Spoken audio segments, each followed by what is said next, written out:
Okay, and we're recording. So let's start off with the agenda for today. Oops, wrong button. Okay. And here we go.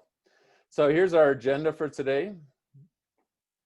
The poll we just did, we're going to do a little chat storm in a minute. And then we're going to talk about the political spectrum. So we've been talking about political spectrum in terms of individuals, but now we're going to talk about the political spectrum because that strongly connects to media and how we acquire information. Then we're going to do some evaluating media, which was part of your homework assignment for today. And we are going to directly refer to that assignment in case anyone has questions about it. And then we'll take a look at module 3, and then we're going to do another. I thought yesterday was a good start on the deep work, and I'd like to do that again. We ended up getting about 30 minutes after I explained the directions, and it did seem for many of you like that was a nice thing. So we'll try to do that again today. Okay, so first, just type in to the chat for our chat storm. Just type into the chat window where you get your news. And it could be anything from nowhere to social media or, I won't judge. I'm just curious, where does everyone get their news? So go ahead and type that into your chat storm.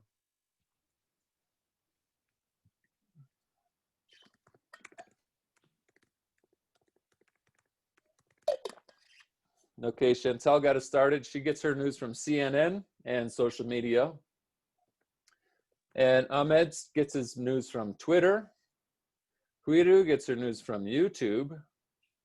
Rachel, I can watch and read from my Apple News app.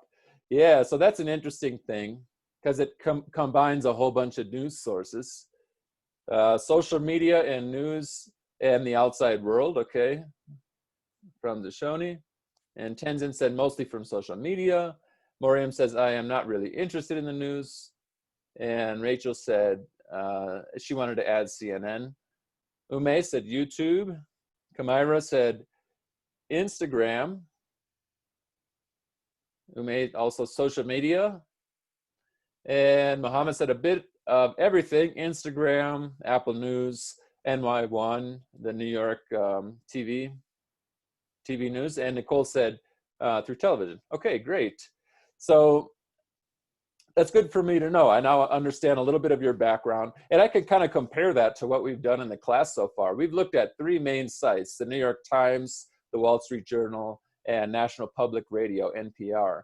I chose those 3 sites for a reason, and we're going to look at why in a little bit.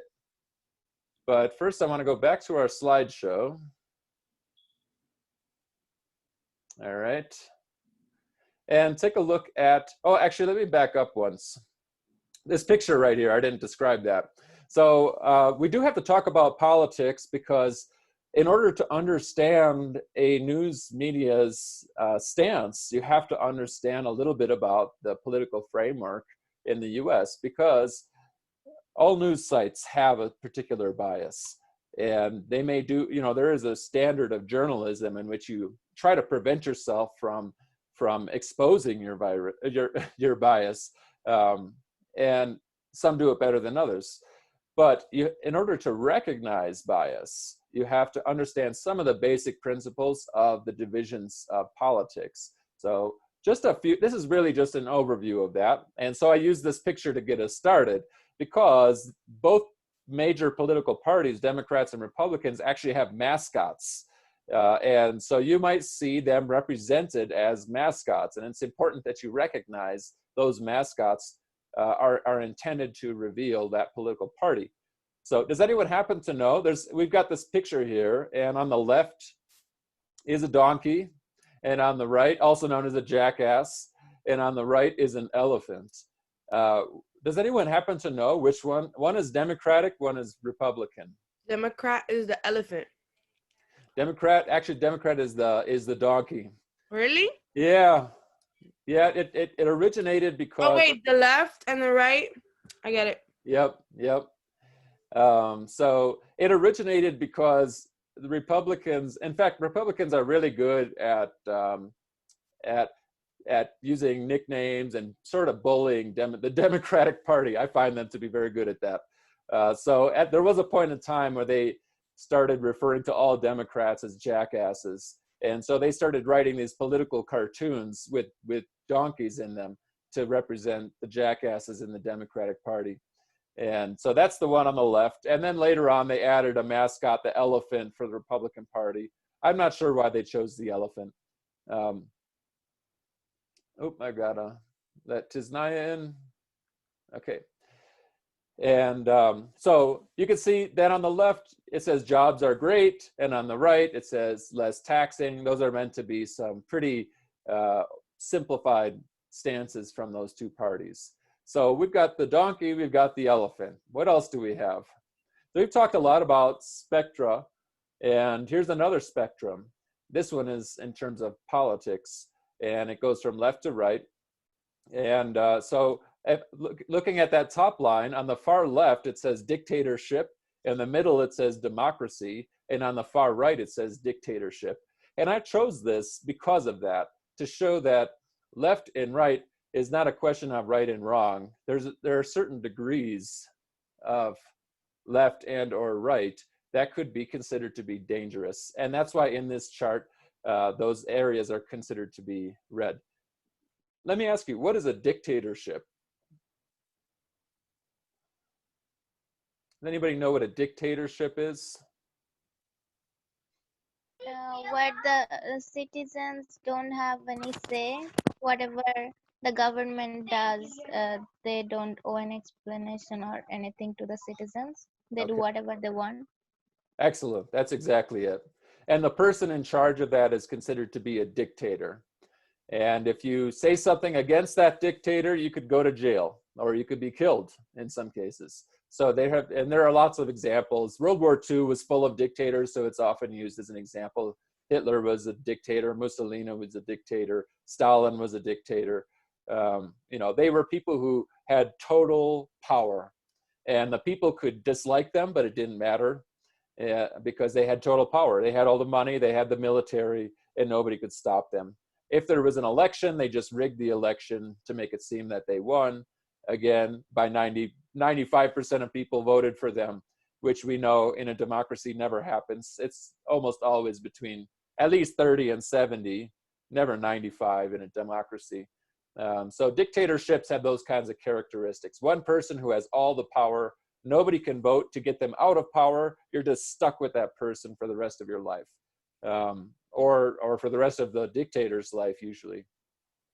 So that can be a far left thing, and it can be a far right thing. So democracy is, what is a democracy?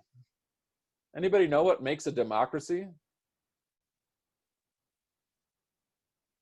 Where the general public decides who the government is gonna be, and they got saying in everything. Yep, exactly. Is America a democracy or a dictatorship? Democracy. Democracy. Yes, indeed. And that's why I keep telling everyone to vote, because in a dictatorship, you just don't have that choice. You're stuck with whoever's there. And in a democracy, however, if you don't like who's in charge right now, you can have a say. And you can go to the polls, or you can mail in a ballot and say, by the way, October 9, we got one more week, and then registration for voting in New York is over. So if you want to vote, you got one last week to register. If you have any questions, let me know. So the United States is a democracy, and you can see in this chart, it divides it into Democrats and Republicans. And you probably are aware of that. There are other political parties, but they have a very hard time getting any, the problem is, even if people agree with their stances on things, usually there aren't enough people willing to vote for them. And so it ends up taking votes away from another party, a Democratic or Republican party that they would have supported. So we have this two-party system. A lot of people hate that. And it's a very hard thing to change. It's been a long time since the United States had a third party that had a chance, probably 150 years actually, because the Republican Party was a third party at one time, and Lincoln was its leader, and he won, and they became one of the two parties. So you can see that on the next level down, it talks about the extreme left wing, the center, the right wing, and the extreme right wing. If anyone watched the debate, you may have noticed that they actually did arrange the candidates in terms of left and right, and that's where those terms come from. There is a history of arranging people who have left-wing values on the left side and right-wing values on the right side, and so you may have noticed that in the debate. Well, actually, Trump was on the right. So when he gestured to Joe Biden, he actually was pointing to his left, and vice versa. When Joe Biden was pointing to Trump, he was pointing to his right. So that's where those terms come from. Just literally the positions that they are traditionally seated in a room or at a table or whatever. And then there's the center, and the center is not an area that's really well defined, and it's hard to understand because there's a gap between Democrats and Republicans. So if you fit in the middle of that gap, there could be a lot of reasons why you're in that middle. You may not like politics in general. You may not understand the differences between Democrats and Republicans or something like that. And then the next level down, you'll see that right in the center, there's a gap. And to the left of that center is social change. And to the right of that is status quo. And this is a perfect time to talk about that because obviously with Black Lives Matter, that's a movement for social change. So that's considered to be a left-wing movement. However, there is a counter movement that is trying to stop Black Lives Matter. And for example, Donald Trump on the right wing, he wants to preserve the status quo. And he says that people need to stop criticizing America and start celebrating it. America is a great country, and we should not focus on racial divisions. We should just keep living life the way we are. So that's what that means. Status quo is to keep doing things the way we have been doing them. Whereas on the left, it's looking for social change. So on the left, you see things like racial equality, gender equality, equality for LGBTQ identifiers, equality for immigrants, equality for different classes of people, and people actually going to the streets or going to the legislators to try and create that kind of change. And then if you go way to the left on that same line, you see radical, and you'll hear that term a lot from Donald Trump. He is trying to get Americans to believe that everyone on the left is radical. And that's not true, but of course he doesn't really live in the same world of truth as many of us do. So he's just trying to win. So he's trying to cast all of Democrats as radical. He's trying to cast Joe Biden as radical. And actually the radical Democrats really dislike Joe Biden. So that's the idea of radical, that you're so being radical, tearing down all of the statues that commemorate American history would be an example of a left-wing radical idea that's up right now. Burn it all down is something that I've heard. Just burn down the buildings, start all over. That's a radical idea. It's also considered radical. Alexandria Ocasio-Cortez, some people consider her to be radical because she believes in the Green New Deal. She helped to develop it, which is trying to create more income equality, so bring lower class people up to the middle class, while also tackling climate change problems. And a lot of people call that radical. Tenzin, do you have a question? Or somebody unmuted. Okay, so then we've got on the far right, we've got the status quo, and then the far right is reactionary. And this is, if you heard about Donald Trump and being asked if he would come out against white nationalism during the debates, he did not. He basically said the left is more concerning than the right, and so he was not willing to say that that white supremacists were a bad thing. Those white supremacists would be considered to be extreme right wing, and they are especially reactionary to Black Lives Matter protests So in Kenosha, you saw, you know, a 17-year-old with a semi-automatic weapon strapped to his chest walking down the road, and he ended up killing somebody and injuring others. And you know, so that's considered to be reactionary. Black Lives Matter, you know, setting fires in Kenosha, many people would say that's extreme left wing. And so the reactionary side of that is the extreme right wing who went in with their guns and threatened them. And you'll probably see it. They're also talking about poll watchers, people on the extreme right who are going to stand at the polls and just look tough and make sure nobody's cheating. A lot of people are concerned that that's just intimidating voters to not vote. So that's also considered to be extreme right wing. And then 4 more ways of looking at it is down here. A lot of people associate Democrats with socialism. Democrats are not socialist. It's a matter of degree. Socialist just means that how much of your money is going to the government. And a truly socialist economy, most of it is. And then the government decides how to distribute it. A somewhat socialist country like the United States has you put some taxes in, and then you get the postal service, and you get firefighters, and you get politicians, and you pay for those kinds of things. But if you make $1 million, you get to keep most of it.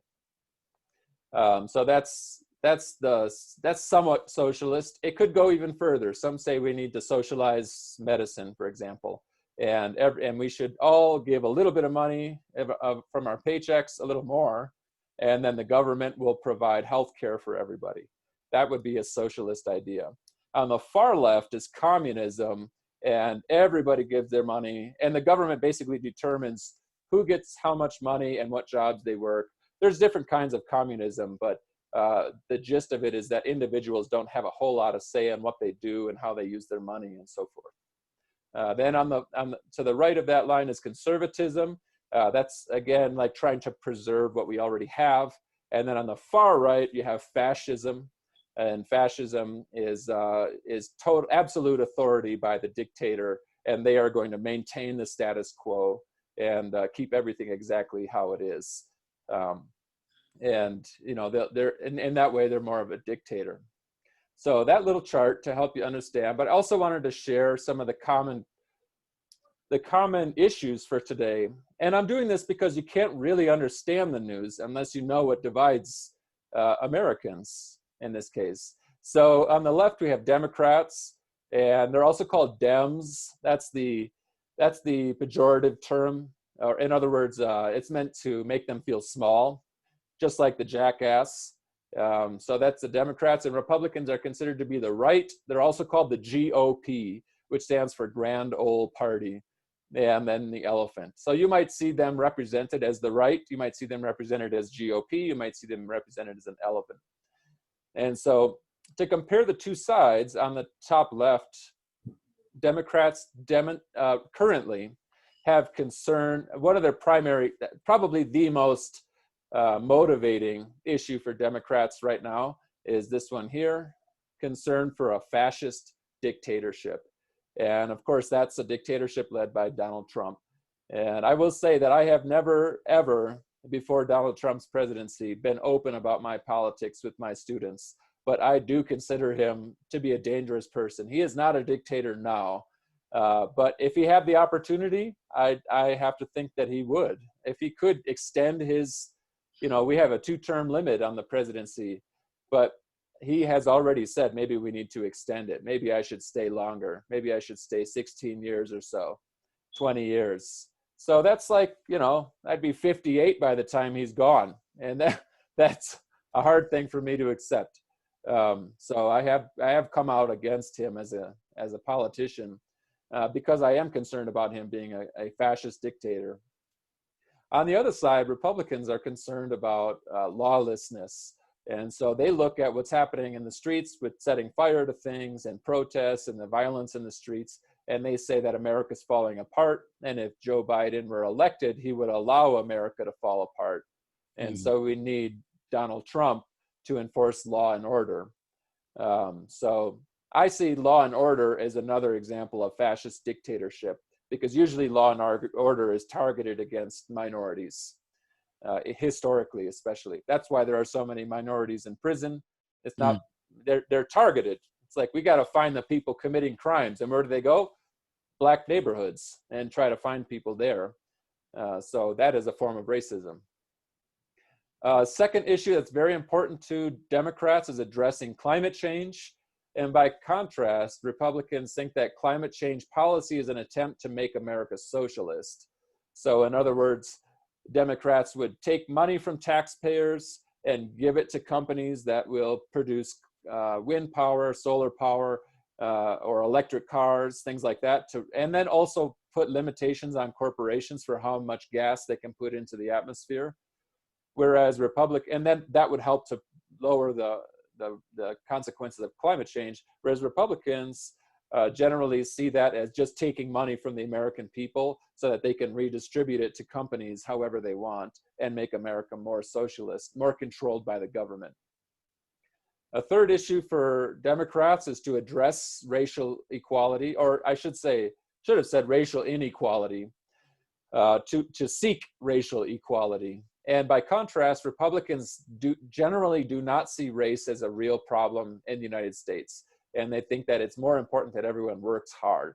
And that if everyone just chose to work hard, then those who are minorities would get better paying jobs, and they would be happier, and they wouldn't end up in prison and doing drugs.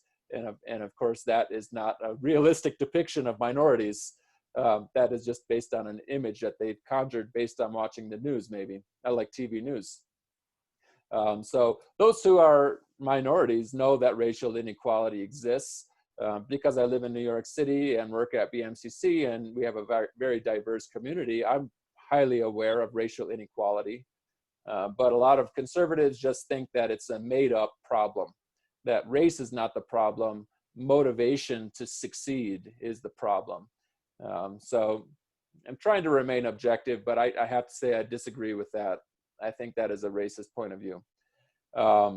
And then Democrats also tend to be pro-choice when it comes to abortion. They think that the government should not control a woman's body. And whereas Republicans are pro-life, and they believe that life is sacred from the moment it is conceived, and therefore we should not abort any children. And there are degrees of pro-choice and pro-life, of course. You know, some are pro-life after a certain amount of weeks. Some are pro-life whether there's rape and incest. Some say if that happens, well, okay, you can get an abortion. So there's a lot of degrees in there, but these are just estimations. And the last one is taxes. Democrats tend to favor taxing so that it favors the lower and middle class. In other words, less taxes for the lower and middle class, and more social opportunities to make it into the middle class and have a successful life. Whereas Republicans believe in taxing so that it favors the upper class and corporations. And the Democratic model is called bottom up, because the idea is if you give more money to the lower and middle class people, they will spend more money. And when they spend more money, they can receive more money because there's more money in the economy. And then they spend even more money, and then that's the cycle. Whereas Republicans believe that you give your money, if we have less taxes on rich people and also on corporations, then the rich people and corporations will have more money to be able to hire lower and middle class people. And in that way it keeps the economy running, although the corporations will get more and more wealthy. And that is indeed what we've seen over the last 30 years. So with all of that in mind, we can take a look at some news organizations, and I'm gonna evaluate 2 of them, and then we'll do a breakout room, and I'll ask you to evaluate the ones that you did for homework. And among the ones that we're gonna look at, I don't think any of them were mentioned in the list except CNN. But we have been looking at them throughout the semester to some extent. So let's first take a look at your homework assignment for today. And if you haven't done this yet, you can get out a piece of paper and start taking notes. You know, you can start working on it now, because we are actually gonna Oops, we were there already. We're actually going to go through these steps a few times so that you can understand. And once again, just like evaluating individual perspectives, this is really important because you need to know where the information is coming from and whether you can trust that person. So in our class yesterday or Tuesday, I'm forgetting which one, we talked about what's one person whom you trust and why do you trust that person? And many of you found somebody that you trust, thought of somebody that you trust, and were able to explain why you trust that person. And so in that case, you know, you can take that same train of thought and apply it to someone you don't know and research their background and find out, would you trust this person? Do they have a history of telling the truth? Do they have a financial motive or a vested interest in saying something that is untrue? And so to what extent can you trust that person? And now we're going to do the same thing for media sources, so that by the time we get to argumentation, we'll have already found people that we like, people that we can trust. And we can say, I trust this person and this news organization because, and here's the article. It doesn't mean you have to believe the article, but it means you believe that article is worth your time. And that's really what we're trying to get to. Find the perspectives that are worth listening to because they come from someone that we can trust. So the assignment says you should evaluate 3 media sources, and we're talking news media sources. And so the 3 most influential, as it says, are Fox News, MSNBC, and CNN. And Fox News, 2.5 million viewers. That is the most viewers of any news station in the country. And you can see it's quite a bit more than MSNBC and CNN. Actually, it's about the same as the 2 of those combined. And then it says your assignment is to go to investigate each website and then write a report on it. You should have 3 reports total. Reports can be given in writing, 5 to 10 sentences for each report, or via video or audio. So you have those 3 options. Do you want to write it?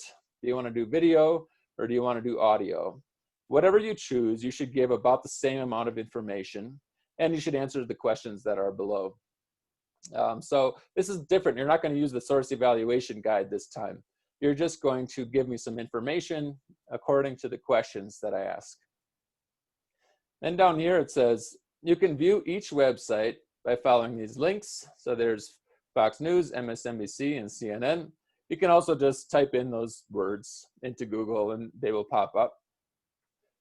And then it says questions to consider. I said to consider because I'm trying to get you some, starting points. But if you have other thoughts that you want to add, please do.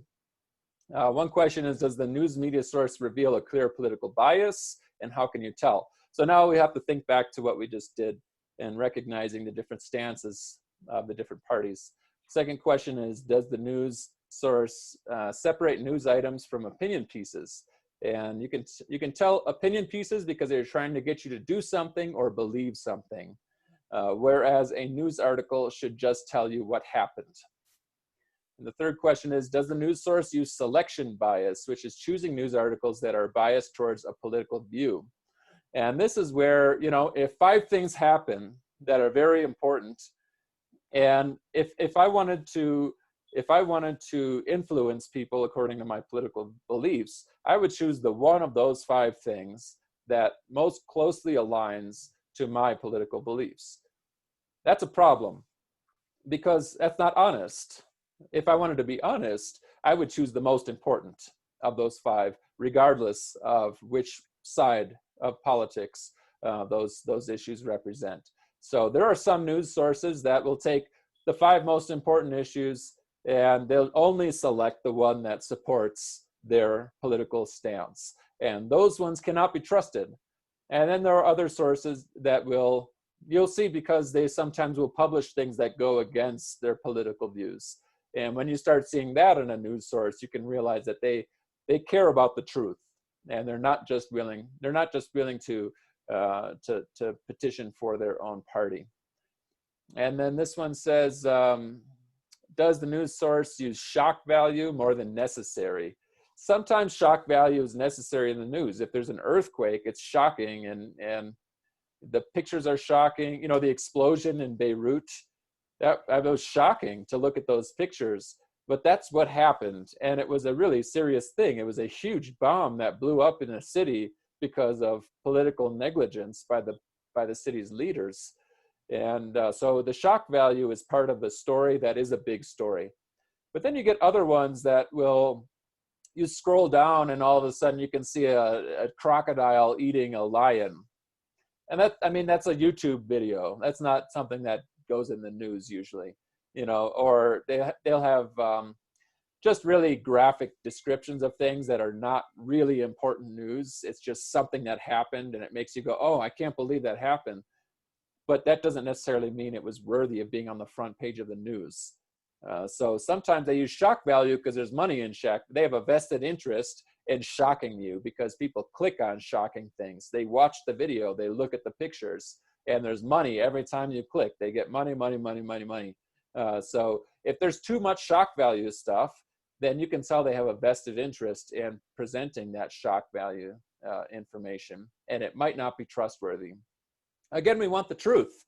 We don't want shocking things. We want the truth. We don't want our political views represented over and over. We want the truth, hopefully. And then the last one is, would you trust it? So we eventually have to make our evaluation. Would you trust it or would you not? So I wanted to take a look at the 3 news sites that we use and briefly go over these questions. And then I'm going to turn it over to you to work in breakout rooms to do 3 other news sources. So the 3 sources I chose for our class mostly are the New York Times, the Wall Street Journal, and National Public Radio. And I pulled all 3 up here because then we can easily do a comparison.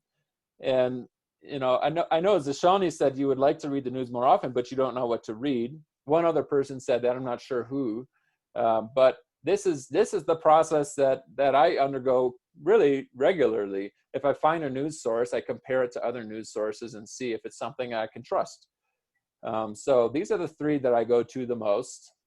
And the New York Times, so if we were going to look at those directions, the first thing we need to do is look at, does it reveal a clear political bias? And to know that, you should think back to this information here. Oops. This information here.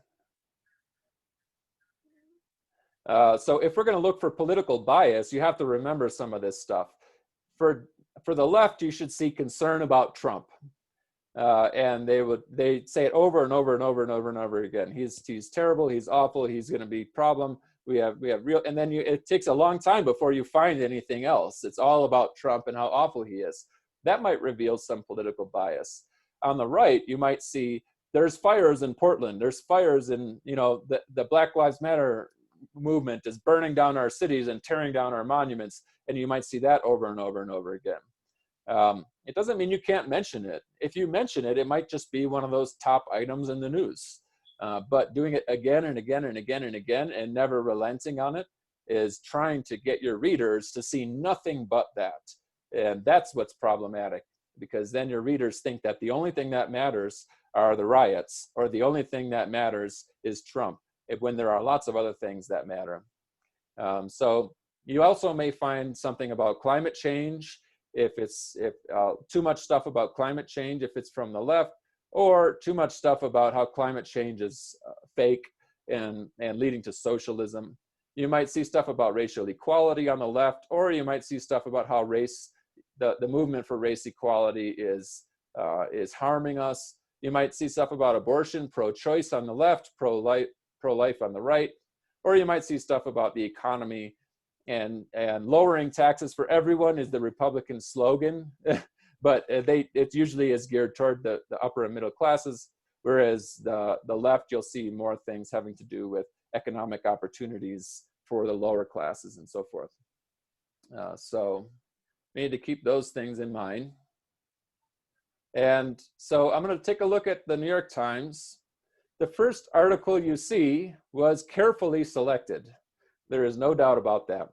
And this one says persistent job cuts show fear over virus and stimulus talks. So that has something to do with the economy and with coronavirus. Nothing that really strongly connected to what I was sharing with you a moment ago. And then it says fraud schemes exploit weak spots in unemployment claims system. So unemployment, where does that fit on here? If you look on this, it would fit down on this bottom here. Taxes favoring the lower and middle class bottom up. They are concerned about people who are unemployed and they want to help those people out. So this is an article that would be a little bit to the left. GOP, remember that's the Republican Party.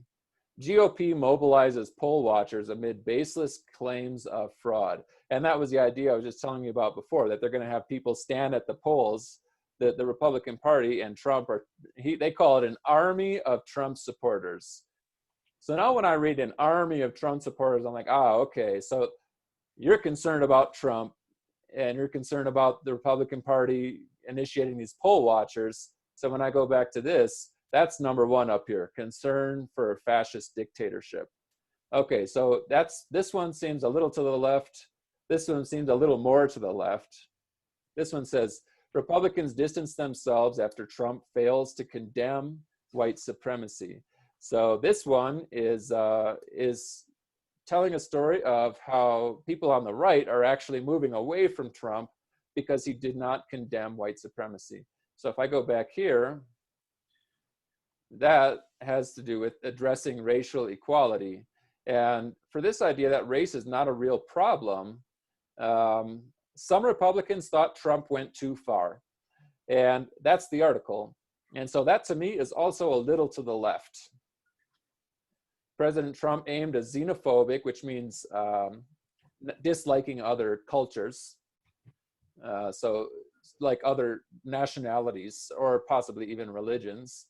President Trump aimed a xenophobic attack at Representative Ilhan Omar, who is Muslim. So that's the xenophobia there.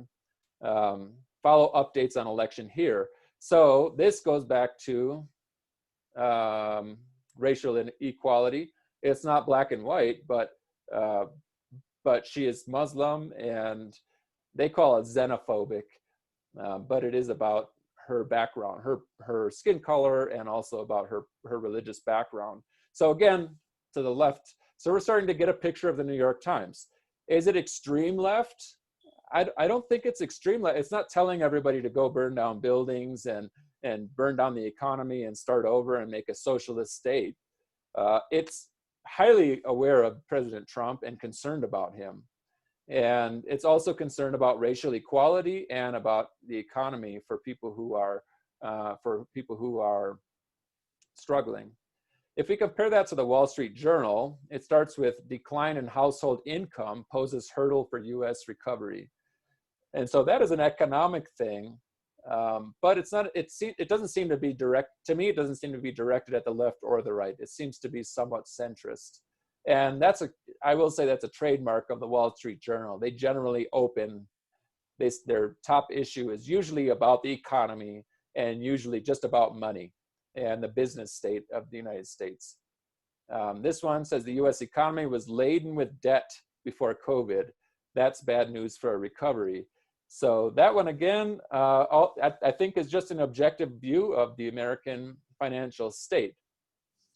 Now this one says West Coast wildfires devastate heart of California's wine industry. Deadly blazes are upending life and so forth.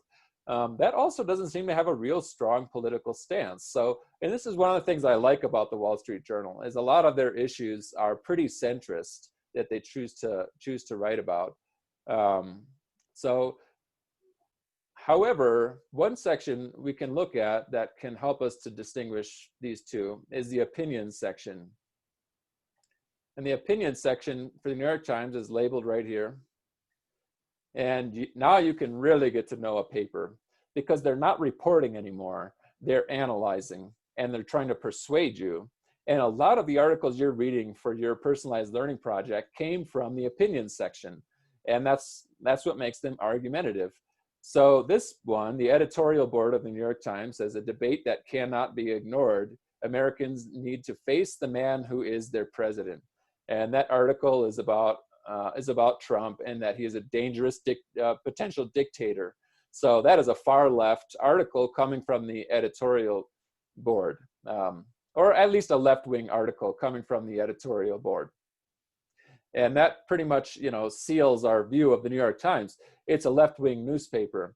To be sure, if you were to compare it to other left-wing newspapers, it is not extreme left. It is definitely closer to the center, but it is decidedly left-wing. If you look at the opinion section of the Wall Street Journal right here, will you shut up, man? Joe Biden actually said that to Donald Trump. I talked to Tenzin about that yesterday. She and I both watched the debate. She watched more than I did. I couldn't handle it. I started to get really depressed watching that display.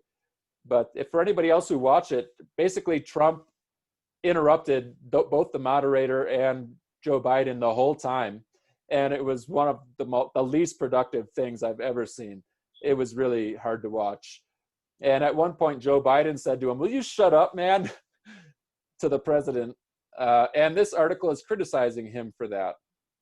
This one is about pre-existing condition fiction, and that is in response to Obamacare, which was developed for lower and middle class people to be able to get health care. So you can see that has a little bit of a right-wing slant to it. And this was the debate from hell. I know who Karl Rove is. Karl Rove was tightly interconnected with the George W. Bush administration. So when you do the background check, a source evaluation on Karl Rove, you'll find he's also conservative. So what we have here is a newspaper that's slightly to the left and a newspaper that's slightly to the right. And that's what you have to do, because neither one of them is in the middle. And you have to, and they're the best news. They are one of the most reliable, two of the most reliable newspapers in the world. So you kind of have to read them both and see, what do you do about the fact that they have different views on things. Who do you trust? Look up the source, the name of the author, and then if you trust both of the papers and you trust both of the authors, that's when you start getting into the arguments, and that's going to be the fun part that we get to in a couple weeks. So the last one we need to look at is NPR, and this one starts with Amy Coney Barrett. We read about her. She is now Trump's pick officially, and how it would compare to past Supreme Court picks. So this one is going to write about that and how she compares to those. It does seem like a pretty neutral piece. It's not trying to say she's bad or good, and at least not in the headline. It does not mention abortion in the headline, which is the thing she is most well known for at this moment, that she is anti-abortion. And she would have the power to change that, the legality of it. If we go down a little bit more, it says the web of wellness doctors promote injections of unproven coronavirus treatment. So this one, I happen to know, is a little on the left. I didn't put that in the list, but this does have to do with the fascist dictator because Trump lies about the virus, and that's a fact. He lies about the virus, and he lies about the treatments for the virus. He said at one point we could try injecting bleach into our blood, and maybe that will kill the virus. He said some pretty crazy stuff about the virus. And then he's also said that we're going to have a vaccine by November before the election. And so he is forcing companies to rush their trials. However, people could die from a vaccine that has not been thoroughly vetted. So a lot of people are concerned that he's going too fast. So I happen to know this is slightly left. This one here, United and American Airlines tell 32,000 employees they're now on furlough. You could call that a slight left thing out of concern for the lower class, lower and middle classes, people who have lost their jobs. This one says, descendants of people enslaved by Virginia's governors are reframing history. And this one is a pro racial equality piece. However, notice how they frame it. It's not real aggressive. It's about a promising way of looking at it. So I would call that slight left. This one just generally about how awful the presidential election is. And then this is about something that the CDC is doing to try and prevent COVID, you can see this one is relatively neutral. Here is a criticism on the presidential debate in general, which you see in both parties. Senate Democrats call on Congress to fix racial disparities in healthcare. That's a left-wing thing, so slightly left. Fewer people may vote by mail. They could lead to election day chaos. That's slightly left as well. So this particular one has a political bias, and it is slightly left. So this next question is, does the news source separate news from opinion pieces? This one we can find out pretty easily. We already looked at the New York Times. Here's news, news, news, news, news, opinion. And look at how the titles change in the opinion section. A debate that can't be ignored. Considering a coronavirus divorce, you're in good company. For the sake of democracy, cancel the Trump-Biden debates. That's an argument. Weird Al presents America is Doomed, the musical. Trump calls extremists to stand by. That's a piece that is concerned about fascism in our presidency. So you can see how the tone of the opinion section changes a lot. We already looked at this one. They've changed it already. You know, and these are the Trump-Biden stakes, your life savings, sex due process, and Amy Coney Barrett. These are mostly conservative issues. And you'll notice that when we talk about transgender identities, we did one article from the New York Times, and it was in favor of supporting people. Well, actually, it was in favor of eliminating pronouns altogether so that people could be individuals with hearts, souls, and minds. And the Wall Street Journal one said that transgender identities actually make it more difficult for people to be gay, which doesn't make any sense to me. But that is their view, because, again, they're trying to maintain the status quo, one man, one woman kind of status quo. The NPR, if you scroll down their page, this is news, news, news, news, news. NPR is one of the best places to get new music, by the way. News, news, news, news, news, more news. That's just about, yep, that's more news stuff, more news. Here's a book review. Here's a review of a documentary series. Here is more news on coronavirus, news on the wildfires. Okay, so NPR has chosen to make its opinion pieces almost non-existent. And that makes it a little bit easier to trust for me. They're not dying to tell you what they think. They just want to share with you the news. And of course, they select the news that goes into the piece, so that there's room for bias still. But the answer to all three of those would be yes, they are separate. And does the news source use selection bias, which is choosing news articles that are biased towards a political view? And we're just going to briefly look at these again. If you recall, a lot of these were slight left. So my answer to the New York Times would be, to a small extent, yes, it reveals a left-wing bias. The Wall Street Journal actually has a little bit less selection bias, I would say. I would say not very much selection bias. Its selection bias is based on money, which allows it to be about the US in general, not a political party. NPR, I would say no. Remember, a lot of these were neutral or slightly left. So I would say the one that has the most selection bias is probably the New York Times. They do write a lot of pieces against Trump out of concern for Trump. You will see more selection biases in the ones that you do. And that just means, again, if there are 5 news articles, and are you choosing the one that will support your political party the most, not the one that is most urgent? And then this one says, does it have a lot of shock value? So let's look for shock value stuff. This is not shock. None of that's shock value. No. Shock value? I don't see it. There's not much. How about this? This is about money. This is boring value. Unless you're into money. So not a whole lot of shock value here either. This one, no. So that's part of what makes these good news sources, is they don't just try to get money. They try to be honest. And then the last one, would you trust this news source? And for me, obviously my answer for all three is yes. And that's why I use them all in our class. Okay, so the ones that you're going to work on as a group are, or in your breakout rooms, are Fox News, MSNBC, and CNN. So we'll actually do three different groups, and each group will evaluate one of those sources. So let me create our breakout rooms. And there will be 5 participants in each room.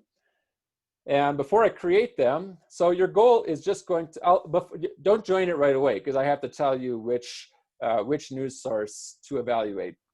And so all you'll do is you'll look at those items from our homework assignment, and you'll evaluate that one news source. And then we'll come back to the breakout room and I'll ask somebody what you found. So the first one is Quiru, Jennifer, Mary, Nyson, Chantel. And your group, I'm going to ask you to do Fox News. And that website is just foxnews.com. Breakout room 2 is Nicole, Rachel, Tenzin, Tisnaya, and Ume. And I'll ask you to do MSNBC, which is the email address, or the web address is msnbc.com. I'll type all 3 of those in here. So foxnews.com, msnbc.com, and cnn.com. And then the last group is Kamira, Mohammed, Moriam, Taekwon, and Zishoni, and you folks will do CNN. Okay, so you just want to go back to that homework assignment and just look at those. I'm wondering if everybody has that information. Let's see. I can get that and copy and paste it perhaps. This might be such terrible formatting that it's useless, but let's try it. So it's not useless. It's not as nice as it was there. But if you don't have access to the assignment for some reason, those are the questions. So you could take a screenshot of that if you want, or just open up the chat window once you get in there. Any questions on what to do? Okay, so go ahead and— I have a question. Yes. And this is— what homework assignment are we doing this article the CNN on? Are we doing it on the— I didn't understand your question. Can you say it again? What are we doing the CNN thing for? You're evaluating the whole website. So we already have done source evaluations for individual authors. Now we're doing a source evaluation for an organization. And this time we're not doing a source evaluation guide. You're going to answer the questions that are in the chat window. And you're trying to understand whether the ultimate question is, can you trust it? And why or why not? And so the questions leading up to that are intended to help you decide whether you can trust it. Does that answer your question?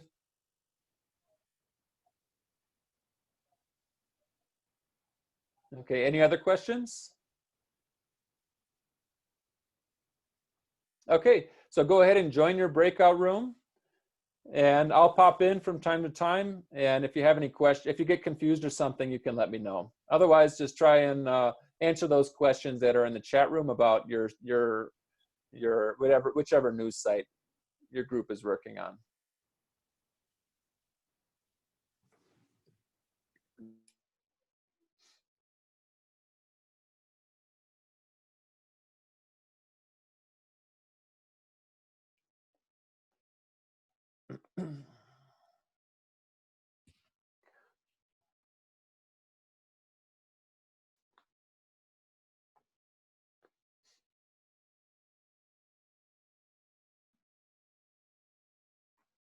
Lashoni, do you know how to join your breakout room?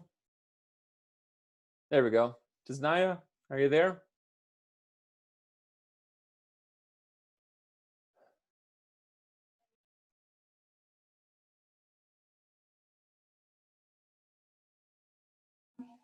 Hi. Hi, Professor. I see you. Okay, guys. Do you have your website up for Fox? Yeah, Fox News. All right, so let me see if I can pull up everything. As well as the questions and everything. So it says for the questions, it says first one, it says does a news source reveal clear political bias? Me going to the website now.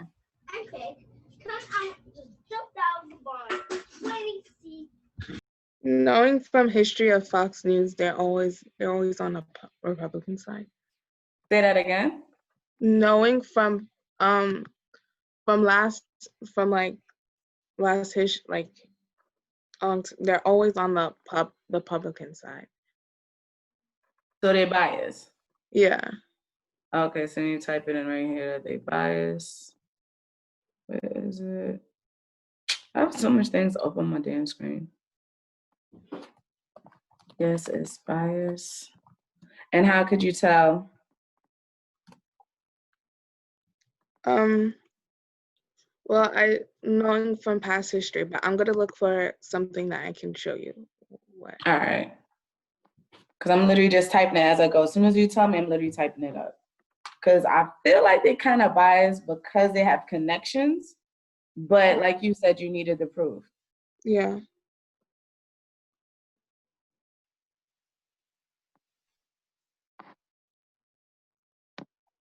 Let me see if I can find it.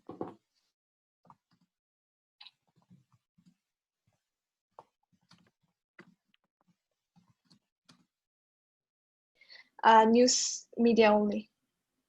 Let me see. Okay, so Nicole, what do you think? Is it biased? Do you think it's biased? I really don't know because I don't watch this at all. Me too. I don't know the host on here. I'm even looking at it on my phone. Yeah. So Ume, do you have words to say?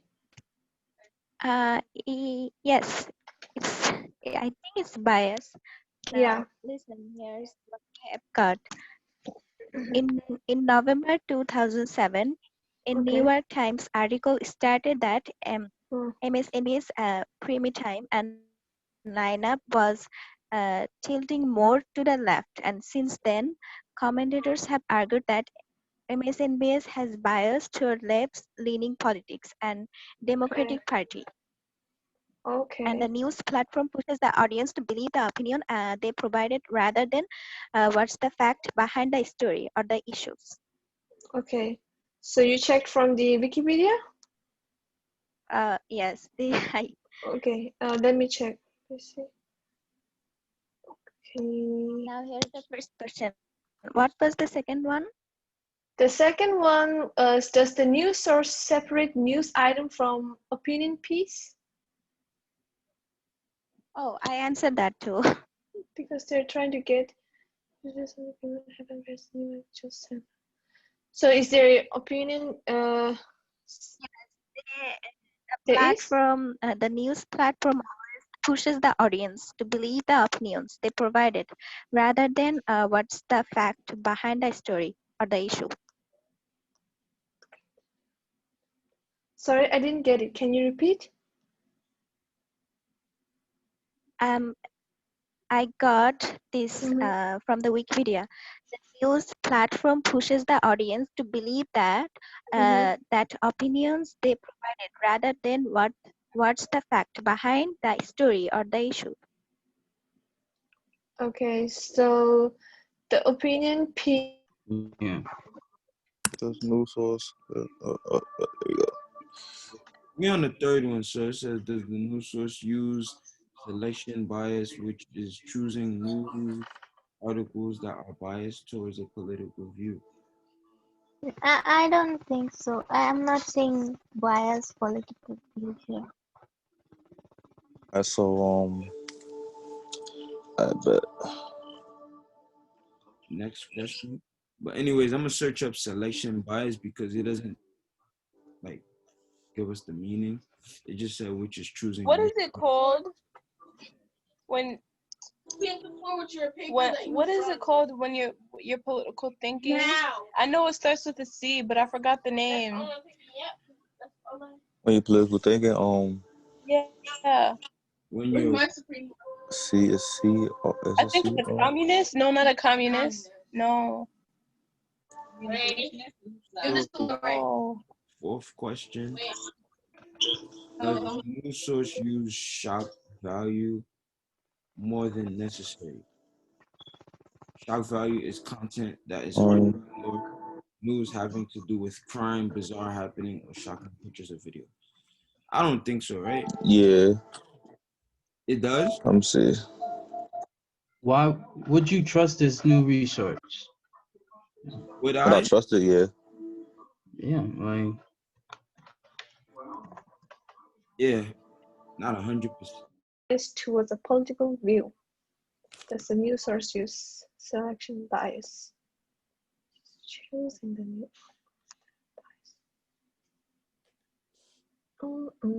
Source separate news item from your opinion. Does the news source use Does the news source use selection bias by just choosing a new article? I think so, because as soon as I Yeah. open the Yeah. MSNBC, all it Trump makes comments Yeah. to Kyle. We're Yeah. in shock. Trump is the biggest driver of coronavirus misinformation. So without me even watching the channel, because I already know that they don't like Trump. So clearly I pretty much would think to myself who their vote is going for. Yeah. I think too, but okay. So, Nicole, do you have this? Do you have words to share? No. I also looking for. Okay. So as long as I just check the news, it's all about Trump, Trump, Trump, Trump. I think there's selection bias, right? Yeah. Homework? Only if I have my edge yes. Yeah, this is the homework. I haven't done homework in very long. I've been working on a project. I forgot about homework. Not the homework he give us is based like it works us up to the project. Yeah. Can I ask That's if why you folks I'm not worried finished? about the project. Yeah, we finished. Oh, look, he popped up again. That's crazy. Did you finish? Hello. Yeah, we Hi. Yeah. Okay, cool. I'm gonna check in with the other groups and we'll end pretty shortly. All right. All right. Interesting, because in one of the headlines, it's like worried and in shock. Trump allies voice concern about debate. That feels like, oh, Trump's, their party members are like concerned after the debate, right? There's something like you would, yeah.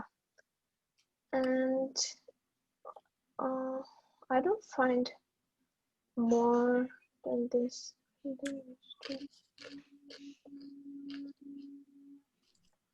Okay. Do you guys watch this channel or no? No, I don't. Because this is Morning Joe. I don't know if he's one of the people from the news channel.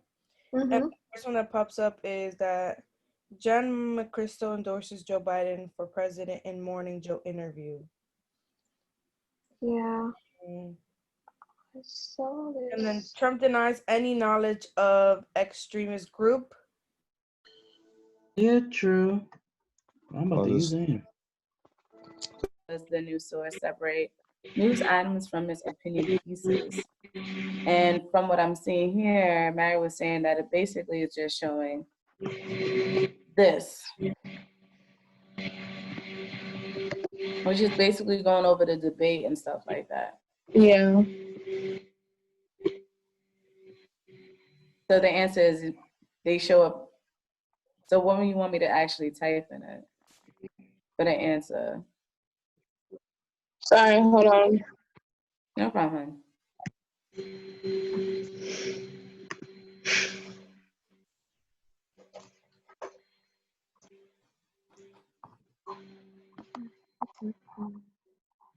So it's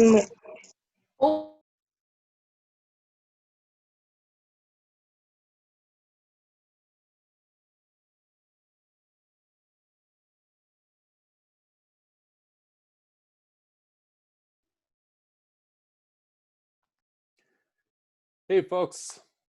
We've got about 30 seconds before everyone pops back.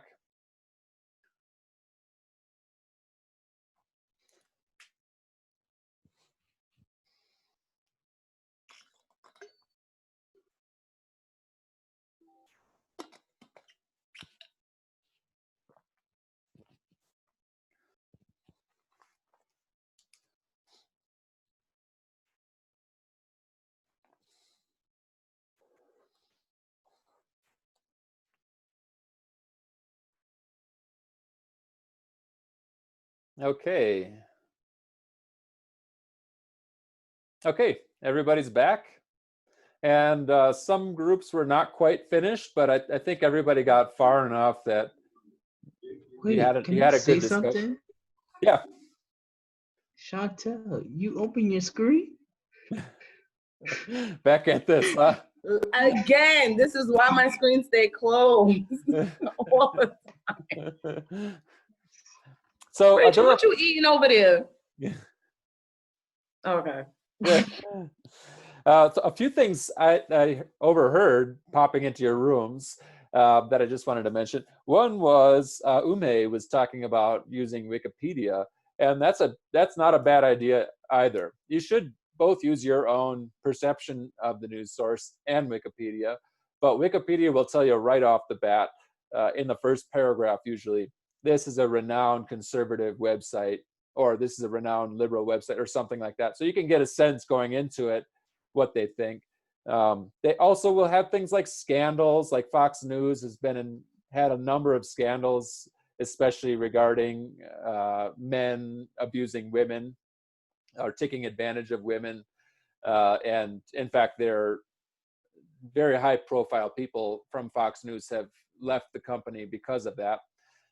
So you'll find things like that and that kind of background stuff. And that's all important because when you think about the workplace, how did, their top news guy and their CEO both have to leave the company because of that?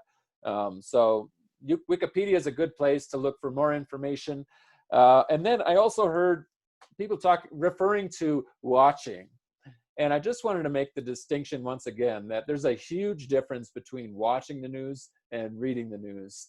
And the reason for that is when you watch the news, you generally get a 30-minute show with 8 minutes of commercials.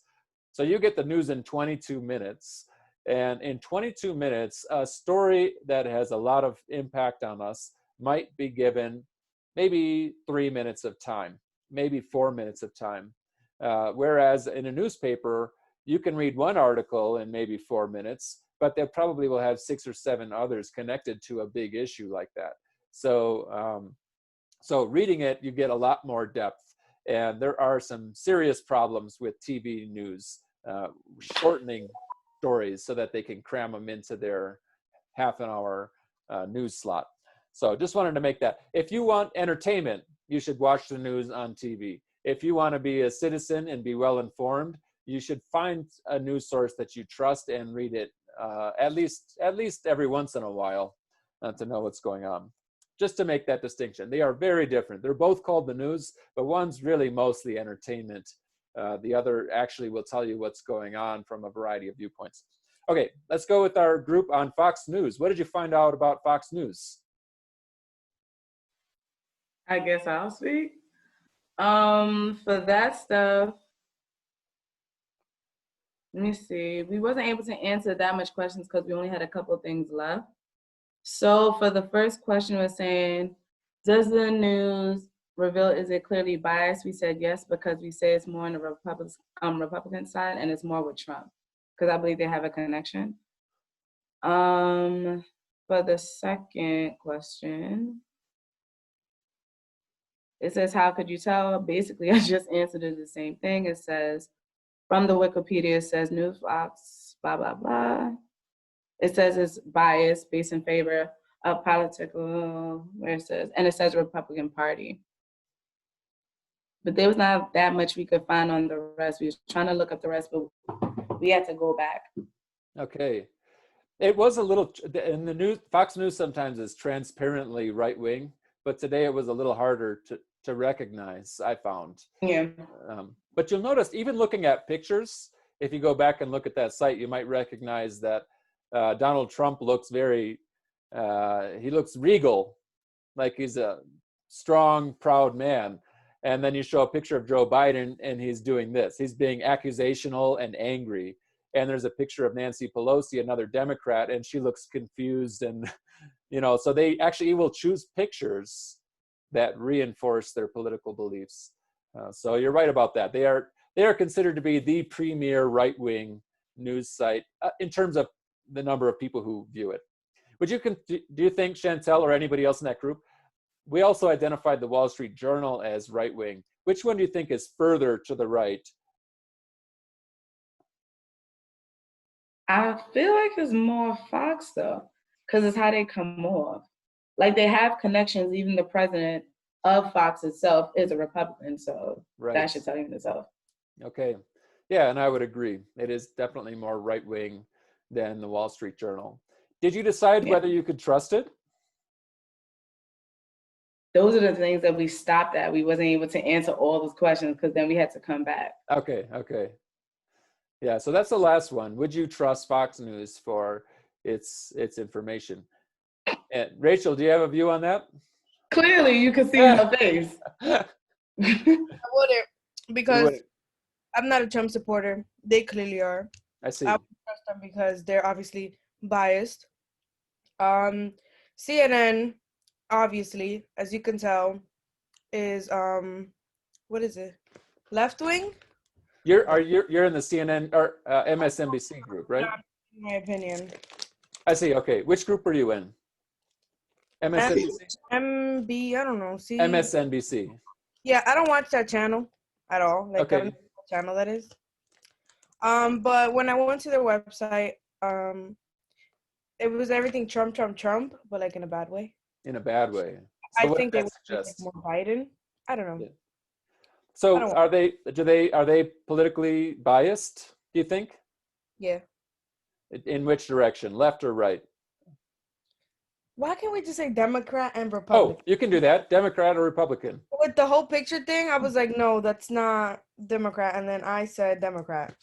It's I think it's Democrat. Yeah, you're right about that. They're renowned. They are trying to compete with Fox News. So in that way, both of them are a little harder to rely on because MSNBC is further to the left than the New York Times, and Fox News is further to the right than the Wall Street Journal. What about CNN? Oh, is that what I'm Yeah. Yes, it's my turn. Okay. Remember the question. First question was, does the new research reveal a clear political base? And y'all say yes. It has a clear Mohammed? political to the bias. question. Hold on. Yeah. Yeah, it has political bias. Okay, in what direction? Democrat, Republican? Republic. Say it again. Republic. I agree. Did you say Republican? Yeah, Republican. Why do you think so? because it was about Trump. Does it talk about good things about Trump or bad things about Trump? I'm going with bad. Bad. So does that make it Democrat or Republican? Democrat. Democrat, yeah. It's not a bad thing to say bad things about the president. I mean, that doesn't make it unreliable, but is it overly concerned with saying bad things about Trump in your view? No. No. Okay, so it wasn't too far left. What was your question? Was it overly concerned with saying bad things about Trump? No. No. No, just you thought it was an honest representation. Yeah. Okay. So maybe it's a little to the left, but did you decide you could trust it? Yeah. Yeah, I can trust it. Okay. All right. So, and CNN is traditionally the one in the middle. Yeah. But I will say that since the Trump election, the political parties have shifted. And things that were in the middle are now more to the left because so many people oppose his presidency. So CNN was traditionally in the middle, but it has done more and more criticism of the right, of Republicans and Trump lately. Was anybody able to figure out the answer to the question, are the opinion sections separated from the news sections? Yes. Who has there PS4 on? Let's see if, That's really loud. is that Rachel? Yeah, somebody's PS4 is on and it's really loud. What's I think loud? Oh, one. someone's microphone. Yeah, I can hear your PS4 in the background. Okay, I'll mute everybody. Okay, so was anybody able to find a separation of opinion or a lack of separation of opinion and news items? I mean, there is a separate option for opinions here. I can see that. Could you tell where the opinion was and where the news was? It's labeled actually, so I can just click on the opinions and see that. So it was labeled clearly. Yeah. Okay. Yeah, it's another section. Okay, excellent. And that's a good thing because you need to know what's news and what's someone's argument. It's a big difference. And sometimes it's not as easy to find. And as a result, you think you're reading the news, but you're actually reading somebody's opinion. And that's a very different thing. Let me just briefly share so you can make sure to be able to identify it yourself. If I go to Fox News, so here's this picture of Trump looking handsome and regal, and Biden looking accusatory, and Pelosi looking not great. Okay, again, you can see this guy looks confused and bewildered, and this guy looks handsome. And you see how they do that with their photographs? It's kind of ridiculous. But anyway, if we're looking for opinion on Fox News, you don't see the word opinion anywhere. And you scroll down, politics, okay, newsroom, politics, labeled, latest. You don't see opinion anywhere. And that's kind of like NPR, right? Except it's not. What Fox News does to identify opinion is they put somebody's name there. So this is an opinion piece. It's according to Carrie Severino. And you would hardly know it. Here's another one, Tucker. So Tucker is the person making that claim, but it comes right underneath this news item. So it's a little more difficult to find opinion here. MSNBC.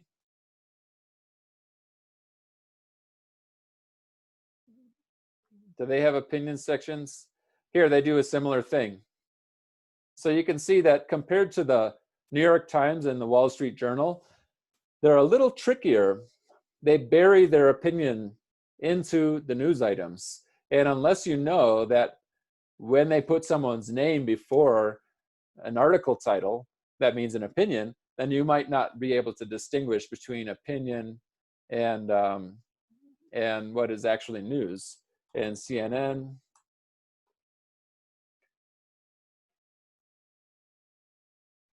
Okay, here's analysis. Here's opinion. This is clearly labeled opinion. So that makes me feel a little bit better about that. I don't feel like they're sneaking something in and trying to pretend that it's news. Analysis is another thing that's not news. It's different than opinion, but it's also clearly labeled. So that plays a role in it because you don't want news sources that you can't tell what's opinion and what's actually the news. Okay, so I noticed that a lot of you were doing, some groups were writing one collective response to this. If you wrote a group response, I won't mind if all of you submit the same response for this homework assignment. So usually that would be, copying and cheating or plagiarism. In this case, since we did the group work, if I see that you have the same exact answers as somebody else in your group, I'll accept that. That would be okay. But please do make sure to answer all those questions completely. Did anybody find a news source that you're like, ah, that's the one I want to read? Or maybe I want to read these 2 or these 3. Did anybody find anything that they thought they could connect with? New York One. New York Times? TNZ. Oh, New York One. Is that what you said? Yeah. Yeah. And that makes sense. It's a local news station. Again, it's TV news, so you're not really getting a whole lot of news. Everything is smashed in. It's basically like reading a summary instead of a book. That's the difference. So it is substantial, but it is nice to read to view local news. Anybody else have a news source that they trust based on today's activity or prior experience? When I lived in New York, it was New York One, but here in Jersey, most of it is CNN. That's all that's on TV. I see. Yeah. And you like this TV news? Yeah, it's entertaining. I don't like to read too much. It's kind of boring.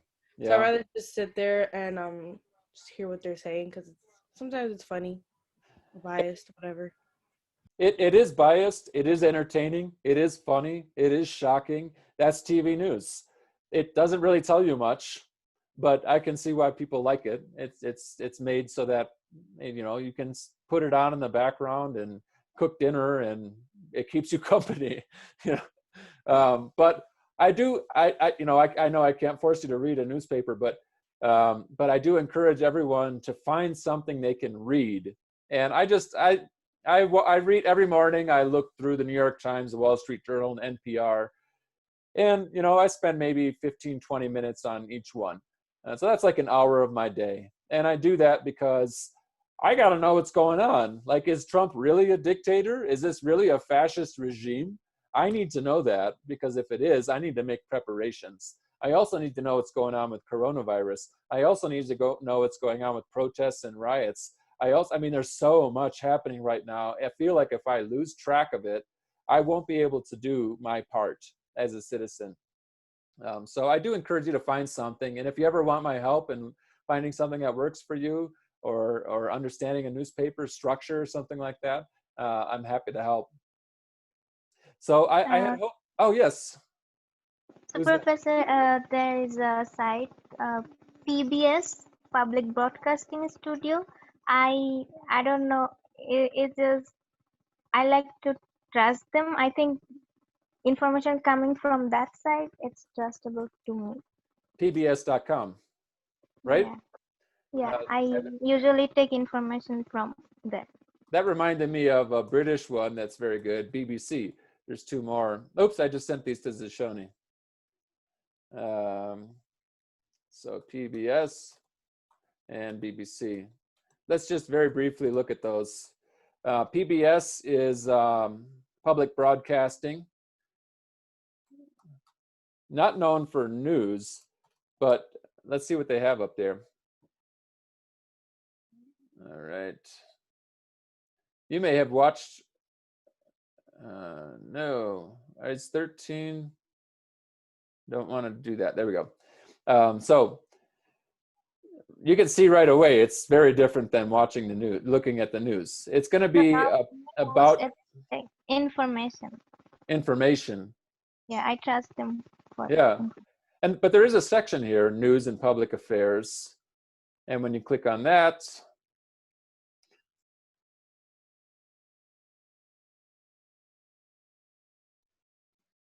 well, that's, oh, there you go. There's a whole bunch of different ways you can go about it. A lot of this, I think, are videos. So if you like watching the news, but you want to watch something that's a little more in depth, you might try this.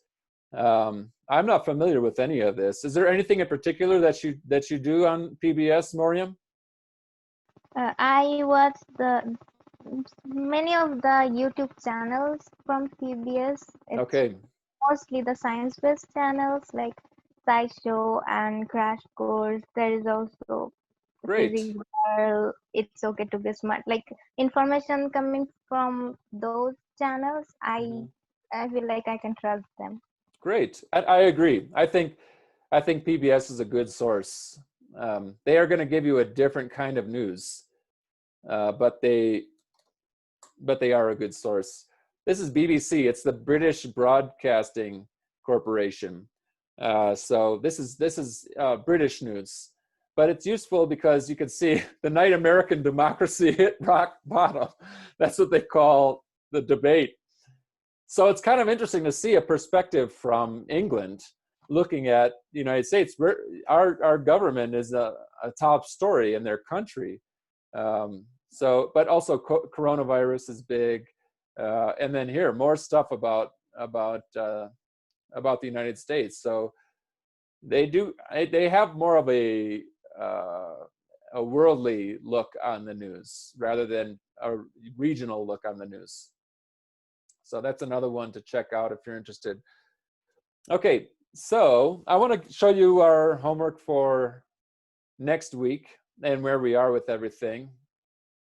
So that's the assignment that was technically due today, but you can hand it in. You can submit it before next week, and I'll give you credit on that. And again, you can work as a group. So let's go back to Unit 4, and now you have Module 3 available to you. And this is Part 2 of Source Evaluation Media Organizations. And it starts off with an article by that appeared in NPR, and a reading guide that goes along with it. So we've done this several times. You should really open up the reading guide first and then work on the article. In fact, I'll rearrange that. And so you can open up the reading guide and then read the first question, open up the article, find the answer the question, and go back and forth. I think everyone has the hang of that by now, but if you have questions, let me know. This is just a very short video that talks about Facebook's removal of hateful Trump advertisements. And so Facebook, just incorporating, so this is a little bit more about social media than it is about news media. In other words, this particular one, this particular module. And then the last one you can see is in purple, continue reading and annotating your personalized learning project articles. Again, there's nothing to submit right now for that. However, there are directions in here that might, so some people were asking, what are you looking for? And we are going to talk about that next week. But for those of you wondering what the expectations are for the summary, and if you want to read a little bit more about it, you can read this assignment right there, and it tells you a little bit more about the summaries. We didn't have time to work on the personalized learning project today, and I apologize for that. But I plan on making, I'd like to make it more of a regular part of our class for the reasons I described yesterday. I love working one-on-one with you or working with your group. I love that because we get so much done. And I can write you an email, I can write you a message on Remind, I can send an announcement, I can give you an assignment, but there is no substitute for me looking at what you're doing right now and giving you my feedback. And so I love those deep work sessions. So I plan to incorporate those next week. So next week, I just want to say this about the personalized learning project. Hopefully by now you have your issue, your articles, your works cited, your source evaluations. If you have all that, you're in really good shape. And then you can start to annotate those. We talked about that yesterday. And then next week we'll talk about summarizing.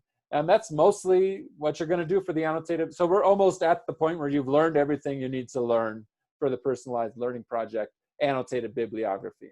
And then we'll have a couple of weeks of talking about summaries and developing summaries. You can share them with me. I can give you feedback, and then you'll submit it in early November. And then we'll pivot to the project. So right now you shouldn't worry about the project too much. But if you're way behind, if you don't know your issue, you definitely need to reach out to me. If you don't know how to find your 5 articles, please reach out to me. If you don't know how to do your works cited, you can reach out to me. There are some people who also know how to do it. If you want to volunteer to help anybody, go ahead and write that in the chat room now. You're not required, of course, but if you feel like doing that, you can. And then next week, we'll get to the summary writing for that assignment. So I see that a couple of people would like to talk after class, and I'll stick around for that. So if anybody else wants to stick around after class, you can feel free to do so. Let me know in the chat room or just stick around. everybody else have a lovely weekend, and I look forward to continuing our study on media organizations and fake news, one of the more exciting things in the class next week. So have a nice weekend, everybody.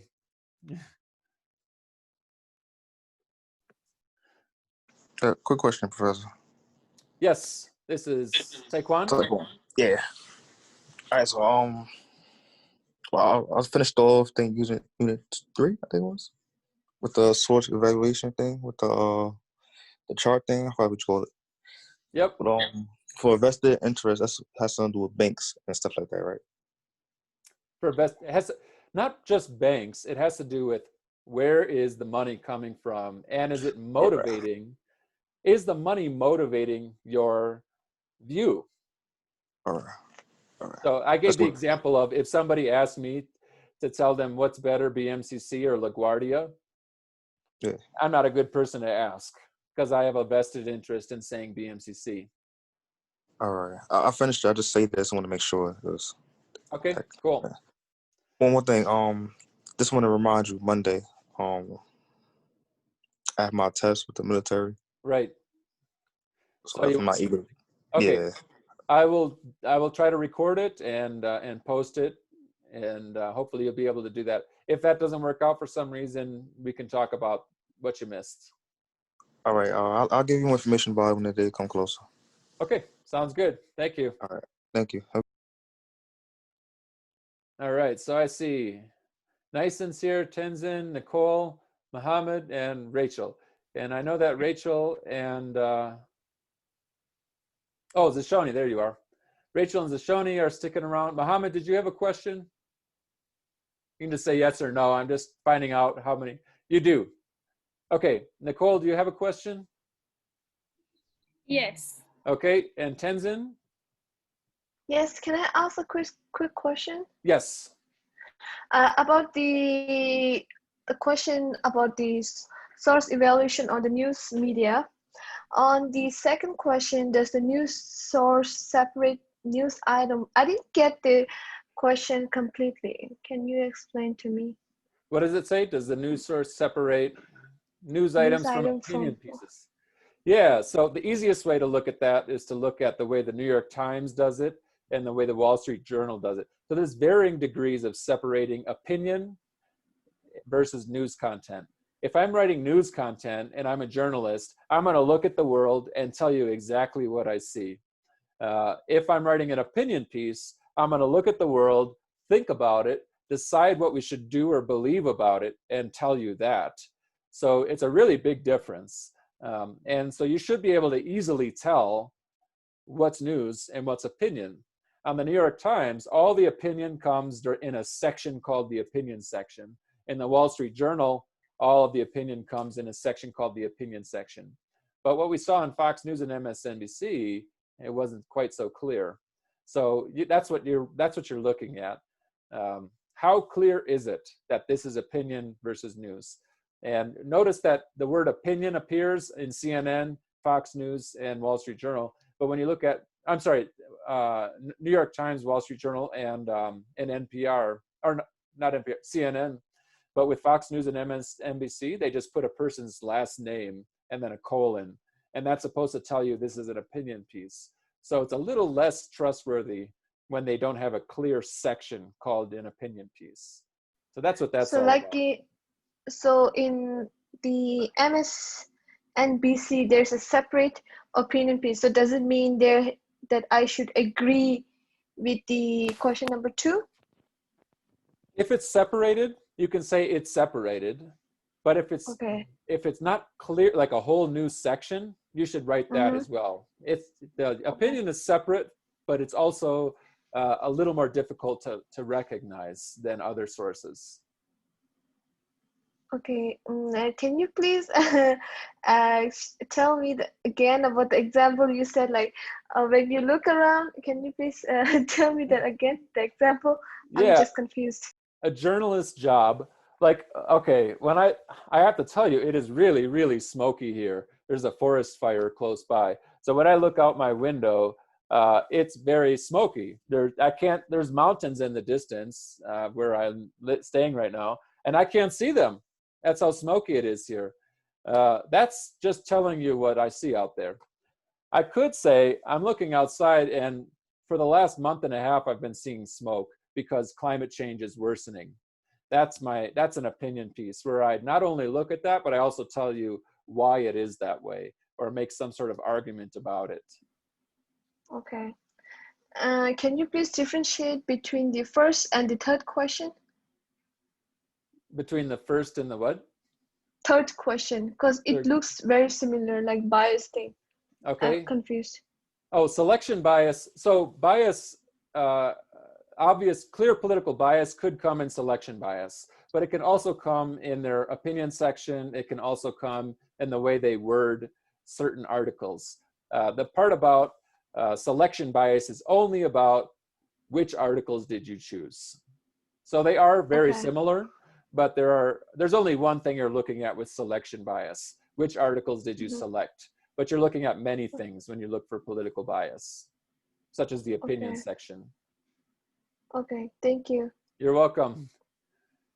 Okay, so what I can do, does anybody need to talk in private? Okay, so I'm just gonna go in order. I first heard from Zashoni. Do you wanna talk, are you open to talking right now, Zashoni, with the whole class listening? He's sleeping. Okay, he's awake. Okay.